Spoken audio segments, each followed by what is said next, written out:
वरदान देती है एवं सभी ओर हर का दर्शन कराने वाली हरम्यादा नाम नर्मदा को हम सादर नमन करते हैं। पुण्य सलिला मां नर्मदा के अथाह और अमृत जल में सदियों से समाधिस्थ कतारबद्ध खड़ी ये घाट एक समृद्ध गौरवपूर्ण इतिहास की अमर कथा को कहते हुए आज भी प्रतीत होते हैं। इस धार्मिक एवं पुरातात्विक भगवान शिव की पावन नगरी एवं राजमाता देवी अहिल्याबाई होलकर की कर्मभूमि माहेश्वर में आप सभी का स्वागत है।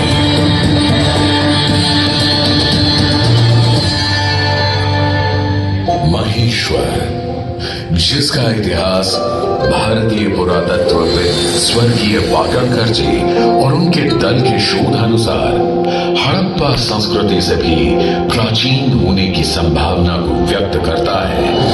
वहीं पौराणिक काल में रचित वेदों, पुराणों और उपनिषदों इत्यादि में इसका वर्णन माहेश्वती के नाम से किया गया है। इस नगर का उल्लेख रामायण और महाभारत जैसे धार्मिक ग्रंथों में भी मिलता है। ऐसी मान्यता है कि त्रेता युग में माहेश्वती है वंश के चक्रवर्ती सम्राट कार्तवीर्य अर्जुन की राजधानी थी। 1000 भुजाओं के साथ जन्म लेने वाले कार्तवीर्य अर्जुन को सहस्रार्जुन के नाम से भी जाना जाता है, जो आगे चलकर एक महान चक्रवर्ती सम्राट बने और उन्होंने महेश्वर या कहें उस समय की माहेश्वती को बनाया और बसाया। इसी नगरी में सहस्रधारा स्थान पर 7 कुंड विद्यमान है, जहां सहस्रार्जुन भगवान दत्तात्रेय की उपासना किया करते थे, जिससे उन्हें अनेक दिव्य शक्तियां प्राप्त हुई। एक प्रचलित कथा के अनुसार एक बार सहस्रार्जुन ने अपनी सहस्र भुजाओं के बल से मां नर्मदा के वेग को दोनों ओर से रोक दिया, जिस कारण उसका रेतीला तल दिखाई देने लगा। तदोपरांत गगन में बाल गूंजते अपने पुष्पक विमान में विराजित लंकाधिपति रावण ने जब यह रेतीला तल देखा तो उन्हें अपने आराध्य भगवान शिव की प्रार्थना करने हेतु यह एक उपयुक्त स्थान लगा। तत्पश्चात ही रावण तल पर पहुंचे और वहीं रेत से एक शिवलिंग का निर्माण कर घोर तपस्या में लीन हो गए। वहीं दूसरी ओर जब सहस्रार्जुन ने मां नर्मदा के पीठ को वापस खोला तो जल के तेज प्रवाह से रावण के साथ साथ उन द्वारा बनाया गया शिवलिंग रावण ने इस दुस्साहस करने वाले सहस्रार्जुन का पता लगाया और कहा, हे अधर्मी, हे अज्ञानी, तुमने रावण की पूजा में विघ्न डालने का दुस्साहस किया है। तुम्हें इसका दंड अवश्य ही मिलेगा। तुम्हारे वध के पश्चात ही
सहस्रार्जुन के बाहुबल के समक्ष रावण की सारी शक्तियां कमजोर पड़ गई। अंततः युद्ध में सहस्रार्जुन विजयी हुए।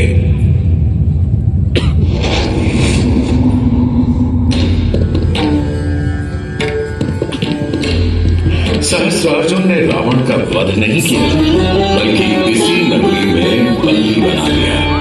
यह मान्यता है कि सहस्रार्जुन की पत्नियां रावण के 10 सर एवं एक हाथ पर दिया जलाया करती थी। आज भी महेश्वर में स्थित राजराजेश्वर मंदिर में 11 अखंड दीपक प्रज्वलित हैं, जो सदैव जीवित रहते हैं।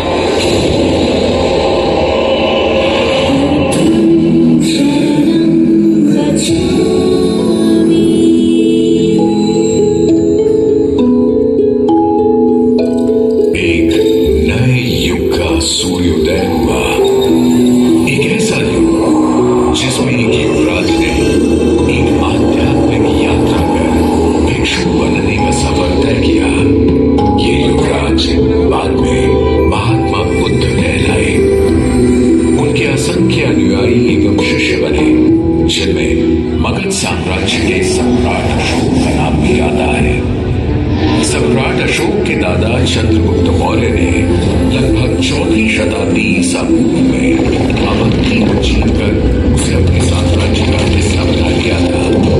अवंती उस समय 16 महाजनपदों में एक जनपद था, जिसकी 2 राजधानी थी, उज्जैनी और माहेश्वरी, यानी आज का महेश्वर। माना जाता है कि तभी से ये क्षेत्र प्रारंभिक बौद्ध धर्म और जैन धर्म का केंद्र बन गया। सम्राट अशोक ने धर्म के प्रचार प्रसार करके कई स्तूप और विहार बनवाए, जो बौद्ध धर्म की परंपरा का हिस्सा बने।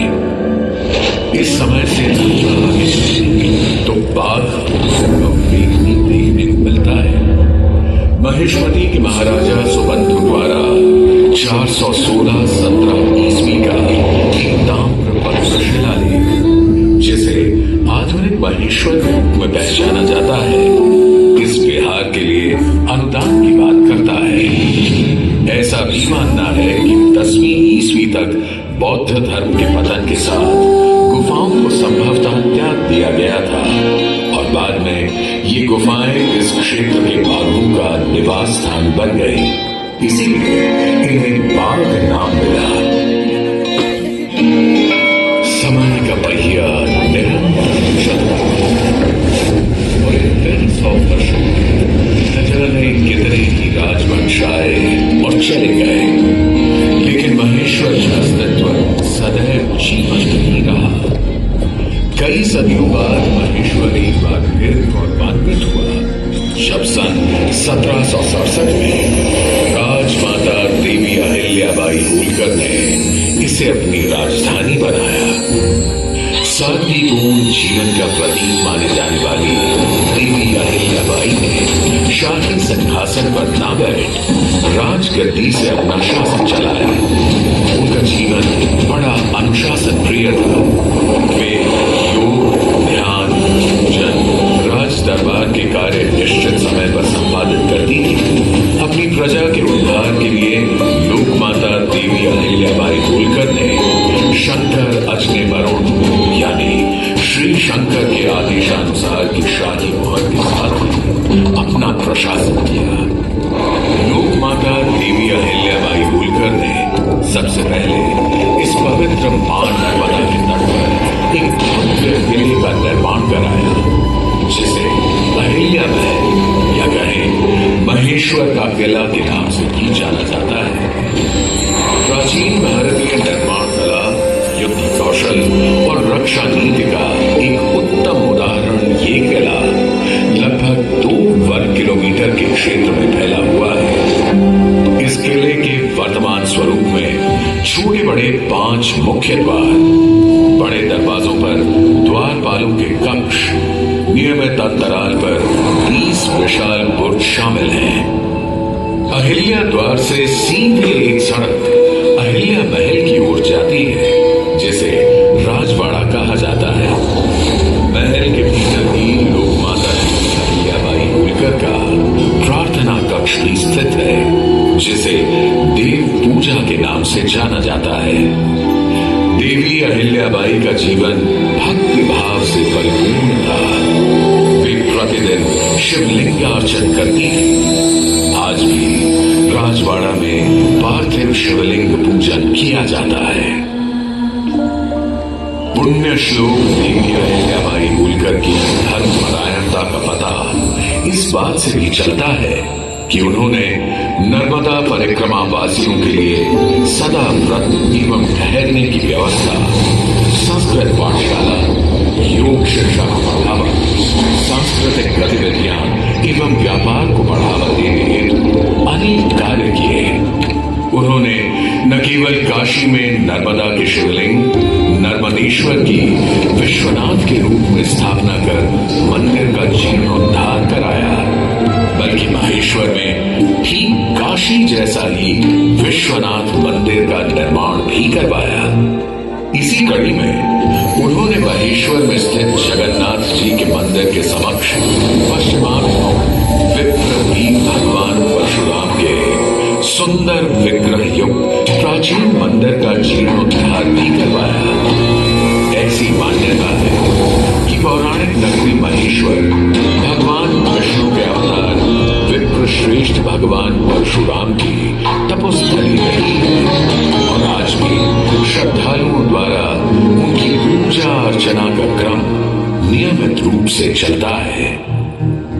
हिमालय की गोद में स्थित केदारनाथ एवं बद्रीनाथ ज्योतिर्लिंग से लेकर दक्षिण में समुद्र तट पर स्थापित रामेश्वरम ज्योतिर्लिंग तक देवी अहिल्याबाई ने अनेक निर्माण एवं जीर्णोद्धार के कार्य करवाए। उन्होंने ओंकारेश्वर, त्रयंबकेश्वर, जगन्नाथपुरी, उज्जैन, द्वारका, पुष्कर, नासिक आदि पूरे भारतवर्ष में मंदिरों के जीर्णोद्धार एवं निर्माण कार्यों के साथ साथ अनेक घाटों, बावड़ियों एवं धर्मशालाओं का निर्माण कार्य भी करवाया। अपनी प्रजा की हर संभव सेवा करने के बारे में सोचती रहती राजमाता देवी अहिल्याबाई होलकर को एक रात उनकी बहू कृष्णाबाई ने कहा, माँ साहिब, आप अभी तक सोई नहीं? ऐसी क्या बात है जो आपको इतनी देर रात विचलित कर रही है? नहीं नहीं, ऐसा कुछ नहीं। हम तो बस कुछ नए कानून लाए हैं जिनसे स्त्रियों के अधिकार सुरक्षित हो सके।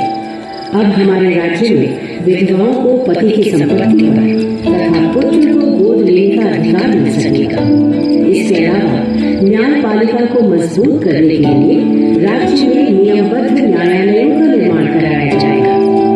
ये तो प्रजा के लिए बहुत ही अच्छा होगा माँ साहिब। पर माँ साहिब, आपने सुरक्षा के विषय में भी कुछ सोचा है? क्योंकि कुछ समुदाय समाज से खुद को अलग समझते हैं। तुम्हारा इशारा मैं समझती हूँ कृष्णाबाई। मैंने विभिन्न समुदाय के लोगों को समाज की मुख्य धारा में लाने का फैसला कर लिया है। मैं उन्हें उनकी पहाड़ी अस्थिरता से हटा ईमानदार किसानों के रूप में बसने के लिए राजी भी कर चुकी हूँ। सुरक्षा की समस्या हल होते ही हमारे राज्य में व्यवसाय में बढ़ोतरी होगी। सुरक्षा के मद्देनजर उन द्वारा महिलाओं की सशस्त्र सेना भी बनाई गई।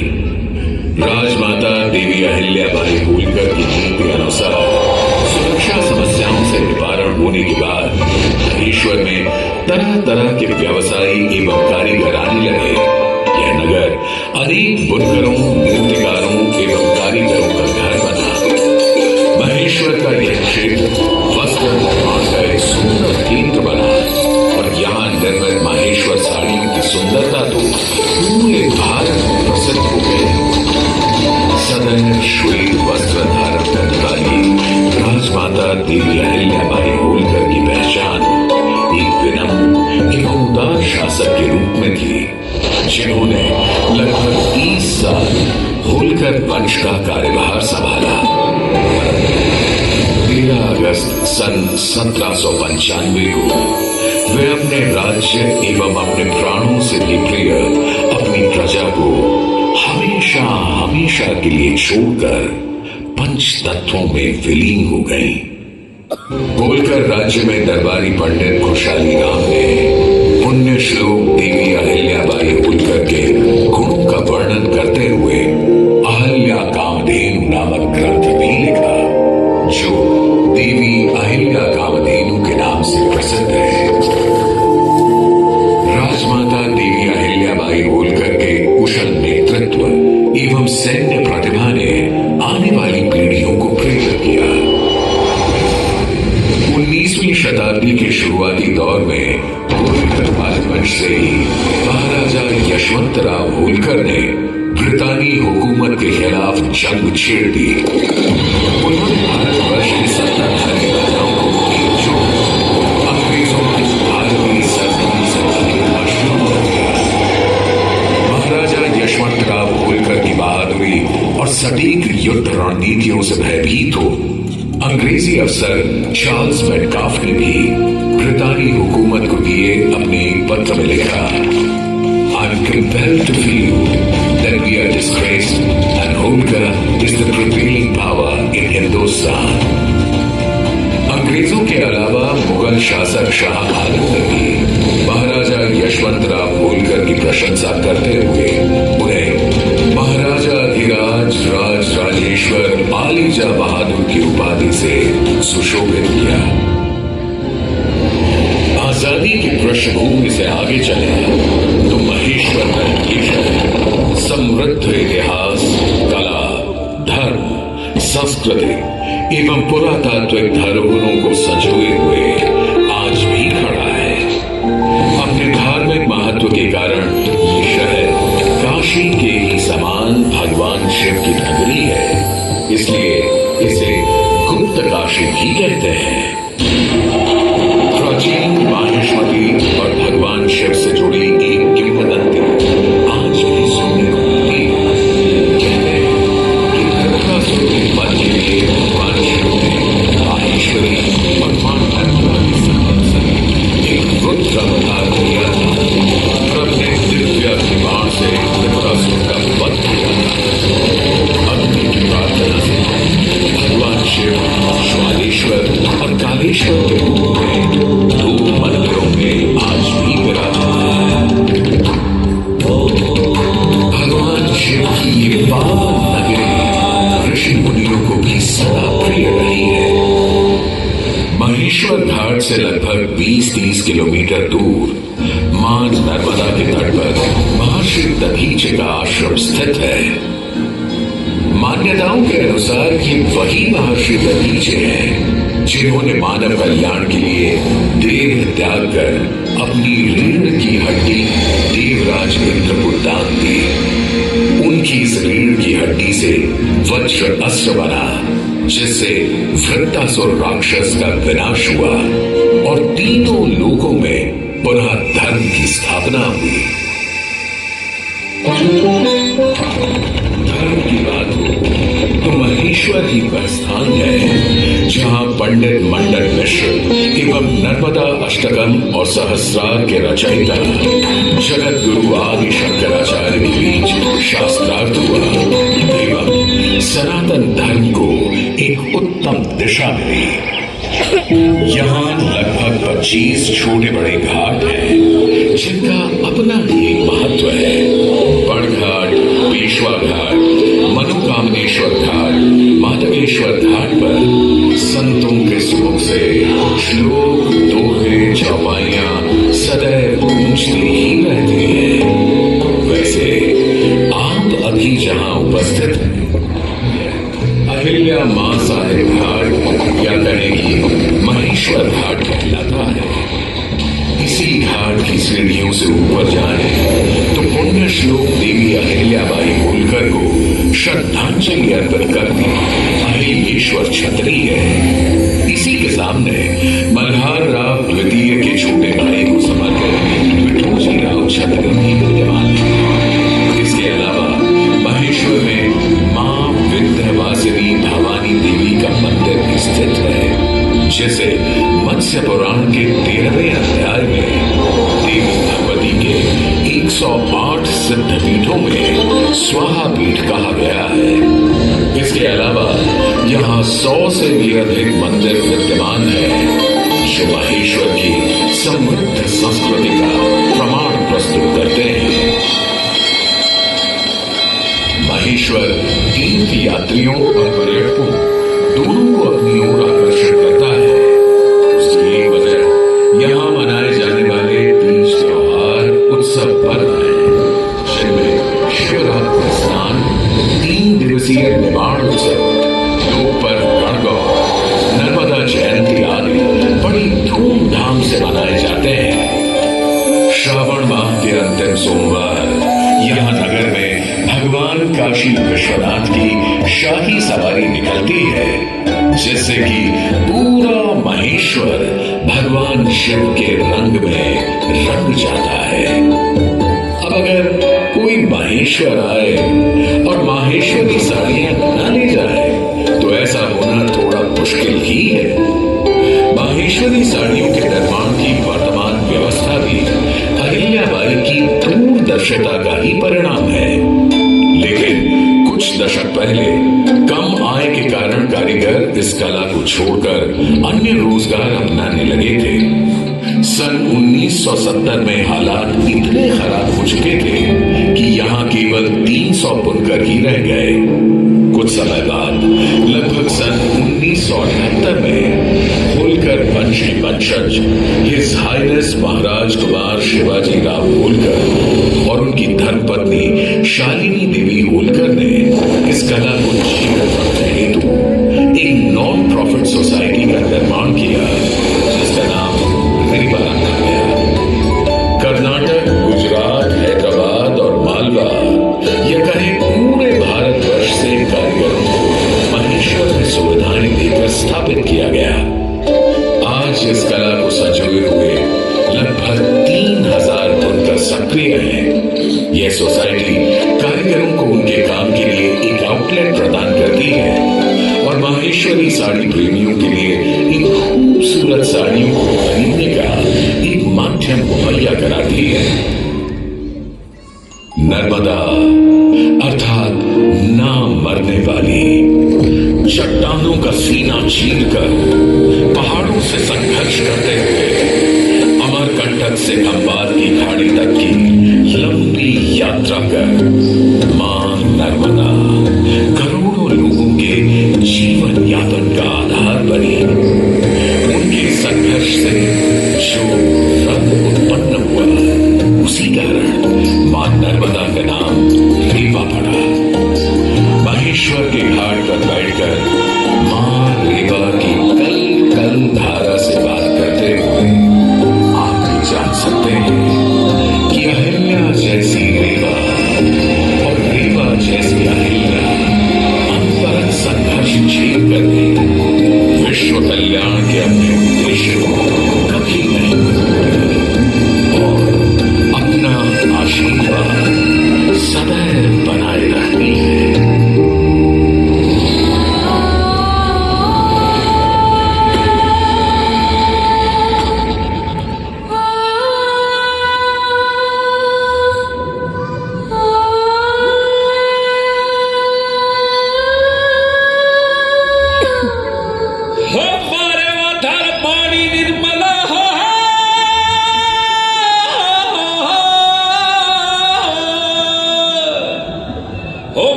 देव